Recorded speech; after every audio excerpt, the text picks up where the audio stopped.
वर्ष 2024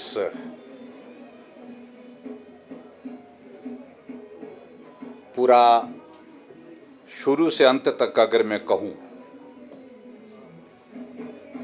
राजनीतिक दृष्टि से, सामाजिक दृष्टि से, आर्थिक दृष्टि से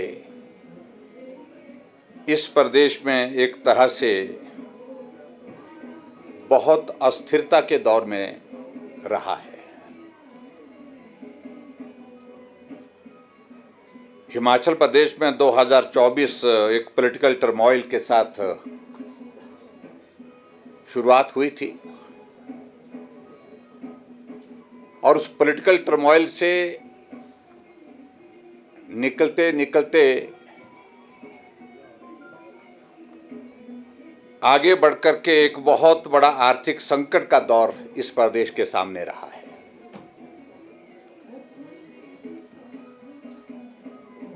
और उस दृष्टि से मैं कह सकता हूं कि हिमाचल प्रदेश ने शायद कभी भी इस प्रकार का एक साल का कार्यकाल, जो बहुत बड़ी अस्थिरता के दौर में से राजनीतिक आर्थिक तौर पर देखा हो। और हिमाचल प्रदेश में जो सरकार का काम करने का तौर तरीका रहा है, वो अपने आप में एक तरह का ऐसा लग रहा था कि जिस प्रकार से मैं कलाकार खुद भी रहा हूं और कलाकारों के प्रति मेरा सम्मान है। जो जसपाल भट्टी का एक शो होता था उल्टा पुल्टा, वर्तमान सरकार का ये पूरा एक साल का कार्यकाल लगभग उसी तरह से जसपाल भट्टी की वो उल्टा पुल्टा की जो एक सीरियल चलता था उस तरह से गुजरा है।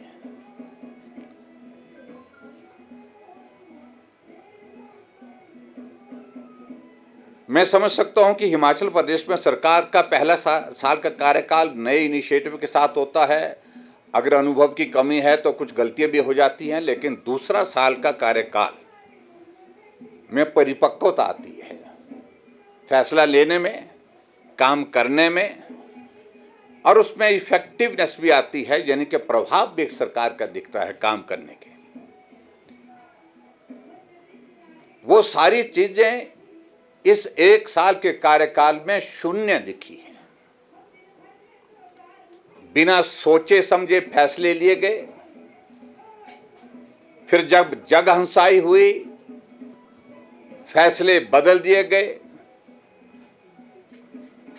और इस तरह से मैं कहूं 2024 का ये दौर, जैसे मैंने कहा, पॉलिटिकल टर्मोइल से शुरू होकर के हिमाचल प्रदेश में टॉयलेट टैक्स के दौर में से होकर के हिमाचल प्रदेश में समस्या की चर्चा हो करके, और उसके बाद जंगली मुर्गे का जिक्र होकर के, अंत में अंतिम दिन जो है वो जब साल का था, तो हिमाचल प्रदेश में यहाँ जो कॉरपोरेशन के जो मेयर हैं उनकी एक पत्रकार वार्ता थी। एक नए तरह का टैक्स का ऐलान किया, और वो टैक्स का जिक्र करने में भी संकोच होता है सही मायने में, कि अगर महिलाओं को जो है यूरिनल में जाने के लिए टैक्स देना पड़ता है, पैसे देने पड़ते हैं, 5 रुपए का भुगतान करना पड़ता है, तो कोर्ट ने कहा कि पुरुषों पर भी इसको लगाया जाए। पुरुषों पर लगाया जाए ऐसा नहीं, उन्होंने जेंडर इक्वलिटी की बात जरूर कही होगी, और एक ऐलान कर दिया कि शिमला में लगभग 30 ऐसे टॉयलेट है जहां पर हम जो है पुरुषों से भी हम टॉयलेट जाने का जो है वो टैक्स लेंगे। और बहुत विचित्र लगा, कितनी इनकम होगी उससे, कितना कर रेवेन्यू जनरेट हो जाएगा। अगर कोर्ट ने अगर कहा भी कि अगर जेंडर इक्वलिटी की बात करनी है तो आप ये कहते कि हम महिलाओं से भी नहीं लेंगे और पुरुष से भी नहीं लेंगे। मुझे लगता है कि उस विचार में ज्यादा गंभीरता होती है। लेकिन जब शोर मचा, जब जगहंसाई हुई, तो फिर उसके बाद कहा कि अब हम इस पर जो है आगे नहीं बढ़ेंगे, यहीं रुक जाएंगे। तो मैं जो जिक्र कर रहा हूं, ये उल्टा पुल्टा जो जसपाल भट्टी जी का शो, इसी संदर्भ में कह रहा हूं। कल मैं देख रहा था हिमाचल प्रदेश में इस नए साल के पहले दिन माननीय मुख्यमंत्री जी की पत्रकार वार्ता हुई, और उस पत्रकार वार्ता में उन्होंने जिक्र किया कि मैं अपने आप से शुरुआत कर रहा हूं कि हिमाचल प्रदेश में जो बिजली पर सब्सिडी मिलती है, डोमेस्टिक बिजली पर जो सब्सिडी मिलती है, उस सब्सिडी को छोड़ने का ऐलान कर रहा हूं। और ऐसे लोग जो सक्षम हैं प्रदेश में, उनसे भी मैं आग्रह कर रहा हूं। और इससे आगे बढ़कर के कहा, मेरे मंत्री, मेरे विधायक, कोई भी जो है वो सब्सिडी नहीं लेंगे, सब सब्सिडी छोड़ेंगे। बड़ा विचित्र सा ऐसा लगता है कि इससे पहले आपने जो घोषणा की थी,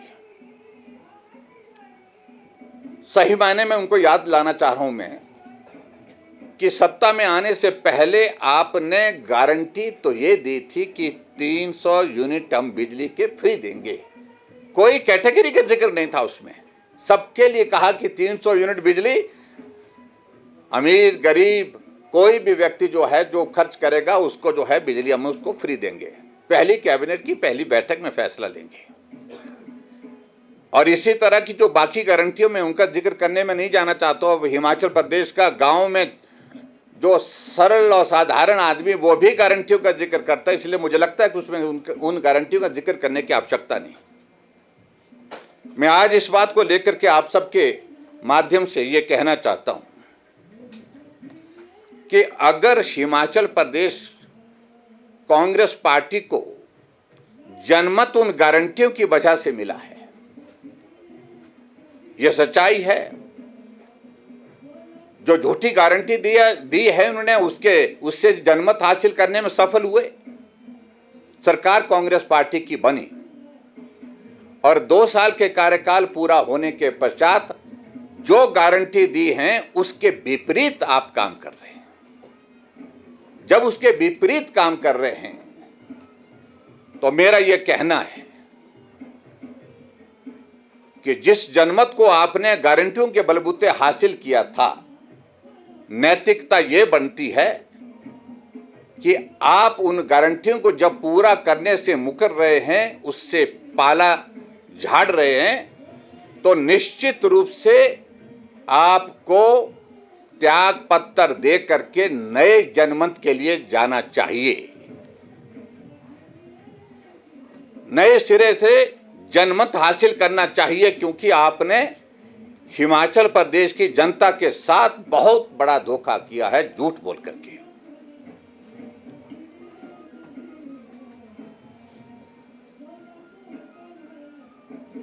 क्योंकि माफी मांगने की आदत तो नहीं है, और इसलिए हम इस बात को कह रहे हैं कि अगर हिम्मत है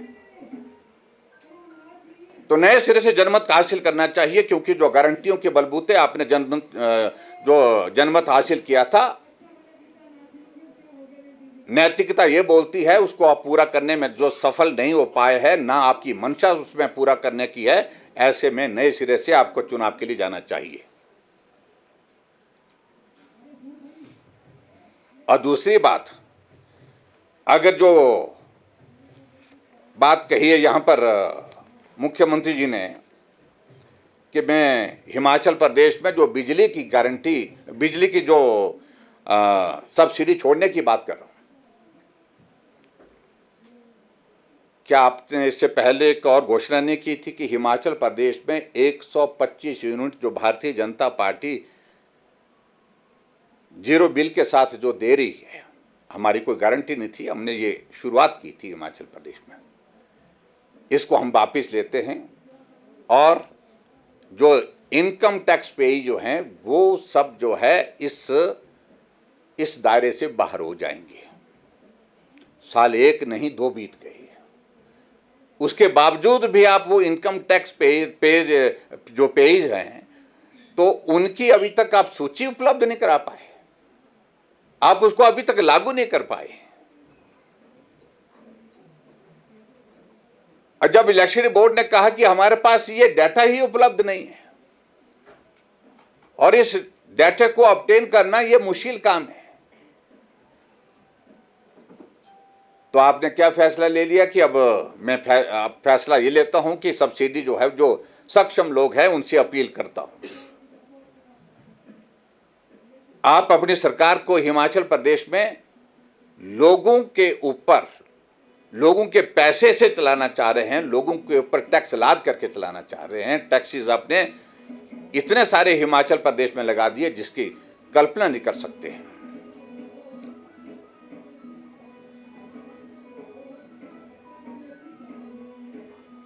और मैं इस बात को थोड़ा सा ध्यान में लाना चाह रहा हूं, आपके ध्यान में। इलेक्ट्रिसिटी बोर्ड में अगर हम बात करें तो लगभग 26 लाख के लगभग कंज्यूमर हैं, 26 लाख कनेक्शन है हिमाचल प्रदेश में। और उसमें अगर हम देखते हैं कि 0 से 125 यूनिट अगर खर्च करते हैं तो उस पर जो है वो जो सब्सिडी जो है वो 3 रुपये 53 पैसे, यानी कि एक यूनिट पर जो टोटल जो कॉस्ट आती है वो हिमाचल प्रदेश में जो बिजली देने की जो है 5 रुपये 60 पैसे की, और उसमें से 3 रुपये 53 पैसे जो है उस पर आप ये दे रहे हैं, सब्सिडी दे रहे हैं। और इस तरह से सब्सिडी के बाद जो है 2 रुपये 7 पैसे आप जो है वो पर यूनिट के हिसाब से तो हिमाचल प्रदेश में 0 से 125 यूनिट के लोगों को दे रहे हैं। और दूसरा जो स्लैब है 126 यूनिट से 300 यूनिट का, और उसमें जो है सही मायने में जो कॉस्ट टोटल है वो पर यूनिट 6 रुपये है, और आफ्टर सब्सिडी जो है वो 4 रुपये 17 पैसे वो पड़ती है। और उसके पश्चात जो है वो 300 यूनिट से ऊपर जो आती है उसमें जो सब्सिडी मिलती है वो 1 रुपये 3 पैसे मिलती है। 126 यूनिट से 300 यूनिट पर 1 रुपये 83 पैसे मिलती है, और 300 यूनिट से 1 रुपये 3 पैसे मिलती है। लेकिन जैसे कि आपको जानकारी है कि पिछले साल से इस सरकार ने इसको बंद कर दिया है। तो कुल मिलाकर के आप कितने कर जो है वो कितने कर जो है आपको इसमें आय होगी, और आपके कहने पर आपने प्रोफार्मा बनाया है, और उस प्रोफार्मे के आधार पर आपने कहा कि ये प्रोफार्मा दिया जाएगा, जो लोग छोड़ना चाहते हैं वो छोड़े, जो सक्षम लोग हैं उसे कितने कर इनकम हो पाएगी। आप पहले तो स्पष्ट करें कि जो 125 यूनिट आपने कहा था कि जो हम इनकम टैक्स के स्लैब में जो आते हैं उनसे हम ये वापस लेते हैं, उसका क्या हुआ, इसको स्पष्ट करें पहले। और दूसरा, उसके बाद आपने ये दूसरी जो घोषणा पिछले कल की है उसको इम्प्लीमेंटेशन का क्राइटेरिया क्या होगा, किस प्रकार से होगे, और ये स्वेच्छा पर है या उसके बाद आप इसको फोर्स करेंगे, ज़बरदस्ती इसको लागू करेंगे, ये भी आप अपने आप को स्पष्ट नहीं कर पाए हैं। इस बात को लेकर के मैं ये भी ज़रूर कहना चाहता हूँ। आप इस प्रकार के जो जिसको बोल सकते हैं कि गिमिक्स की पॉलिटिक्स, यानी कि इस तरह की आपने पहले भी अनाउंस किया कि हिमाचल प्रदेश में मैं घोषणा करता हूं, मेरे मंत्री मेरे सीपीएस जो है वो 2 महीने की सैलरी डेफर करेंगे। उसे हिमाचल प्रदेश को कितना फायदा हुआ? 2 महीने के डेफर करने के बाद तीसरे महीने उनने सैलरी ली कि नहीं ली? पूरे प्रदेश भर में, पूरे देश भर में इस तरह से चर्चा चलाई कि सैलरी छोड़ी नहीं है, 3 महीने की इकट्ठा ली है तीसरे महीने, यही है। और ऐसे में जब हंसी आती है तो स्वाभाविक रूप से प्रश्न पैदा होते हैं कि आपने बिजली पर जो टैक्सेस लगाए हैं, आप देखो जो आपने जो एनवायरमेंट सेस लगाए हैं प्रति यूनिट जो है, लघु उद्योग जो है उसमें ऊर्जा का, उसमें जो है अपने 2 पैसे का आपने सेस लगाया है, और मध्यम जो इंडस्ट्री है उस पर आपने 4 पैसे लगाया, बड़े उद्योग जो है उस पर जो है आपने 10 पैसे लगाया, कमर्शियल कनेक्शन जो है वो 10 पैसे, उसके बाद अस्थायी कनेक्शन जो है 2 रुपये, स्टोन क्रशर पर 2 रुपये, और ईवी चार्जिंग स्टेशन। और जिसका मैं जिक्र करना चाहता हूँ कि बहुत कहा था कि ग्रीन स्टेट होगा हिमाचल प्रदेश, और ये भी कहा था कि 2 साल के अंदर अंदर हो जाएगा। 2 साल बीत गए, अभी तक जो है वो ईवी की कहानी जो है वो ठंडे बस्ते में है, अभी तक मालूम नहीं कहाँ तक उसका ये हुआ। आपने इतनी बड़ी इंक्रीज जो है वो टैक्सेस में की है हिमाचल प्रदेश में, और उसके बाद फिर इस प्रकार की आप जो है वो गिमिक्स की पॉलिटिक्स कर रहे हैं एक, तो मैं समझता हूँ ये बहुत बड़ा दुर्भाग्य है। आपने इस बात को भी देखा हो कि हिमाचल प्रदेश में जल जीवन मिशन के अंतर्गत पूरे देश भर में सबसे बेहतर काम किया तो हिमाचल प्रदेश में। हर घर में नल और नल में शुद्ध जल, हमने इस काम को पूरा किया। हर घर में नल लगाए, और जैसे हमने हर घर में नल लगाए, सुखू जी आए, हर घर में नल को गिनते रहे, गिनते गिनते जो है 100 रुपए के टैक्स के हिसाब से वहां पर आपने चार्जेस शुरू कर दिए। और इसी तरह से आपने हिमाचल प्रदेश में बिजली के टैरिफ का मैंने जिक्र किया, वो तो आपने बढ़ाई। इन सारी चीजों से कुल मिलाकर के मैं कहूं 2 साल के कार्यकाल में डीजल की कीमत आपने बढ़ाई, बिजली की कीमत आपने बढ़ाई, पानी की कीमतें आपने बढ़ाई, और हिमाचल प्रदेश में रेवेन्यू जनरेट करने की आपने बहुत सारी कहानियां घड़ ली, बहुत सारी कहानियां पढ़ ली, लेकिन परिणाम आज भी यही है कि हिमाचल प्रदेश में कर्मचारियों को सैलरी नहीं मिल पा रही है। आउटसोर्स कर्मचारियों को 5 महीने से अभी तक भी सैलरी नहीं मिल पाई है। नई साल में उम्मीद कर रहे थे, लेकिन अभी तक नहीं मिल पाई है। और उसके अतिरिक्त हिमाचल प्रदेश में, पूरे हिमाचल प्रदेश में विकास के कार्य बंद पड़े हैं। हिमाचल प्रदेश में आपने 1865 इंस्टीट्यूशन जो है बंद कर दिए, जिसमें लगभग 1100 स्कूल प्राइमरी स्कूल हैं। विधानसभा में प्रश्न लगा था जिसमें मैंने पूछा कि जो 1100 स्कूल आपने बंद किए हैं, वहां के बच्चे किन स्कूलों में जाकर के पढ़ाई कर रहे हैं। हमारी जानकारी के मुताबिक उनमें से अधिकांश बच्चे जो ट्राइबल एरिया, बैकवर्ड एरिया, कठिन भौगोलिक परिस्थितियों के स्कूल हैं, वो जहां बच्चों की संख्या कम होती थी, 4 थी, 5 थी, 10 थी, 15 थी, वो सारे स्कूल बंद कर दिए। और उनमें से अधिकांश बच्चे पढ़ाई छोड़ने के लिए विवश हुए, क्योंकि हिमाचल के टफ टेरेन में जाकर के 4 किलोमीटर की दूरी पर वो बच्चे पढ़ाई करने के लिए प्राइमरी स्कूल के बच्चे नहीं जाते, क्योंकि उम्र छोटी होती है। उन सारी प्रश्नों का जवाब नहीं दे पाए वो।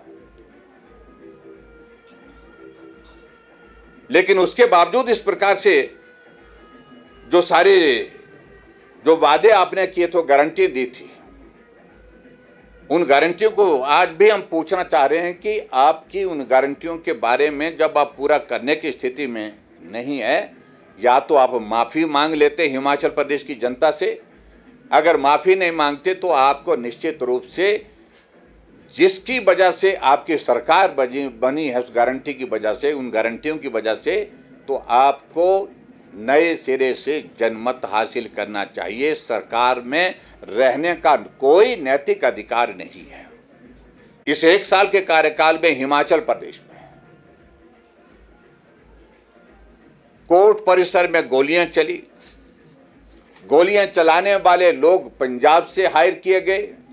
हायर करने वाले आपके ही पार्टी के विधानसभा में विधायक रहे, उनके सपुत्र। आपके इस 1 साल के कार्यकाल में 2024 का जिक्र कर रहा हूं मैं, उससे पहले का जिक्र हमने कई बार कर भी लिया, कि ऐसे हालात बने हिमाचल प्रदेश में जहां बद्दी बरोटी वाला में एक बार नहीं अनेकों बार गोलियां चली, तलवारें चली। वहां की एसपी जो है वो वहां से स्टेशन छोड़ने पर विवश होकर के छुट्टी पर जाने के लिए मजबूर हुई। इन सारी बातों का क्या जवाब है?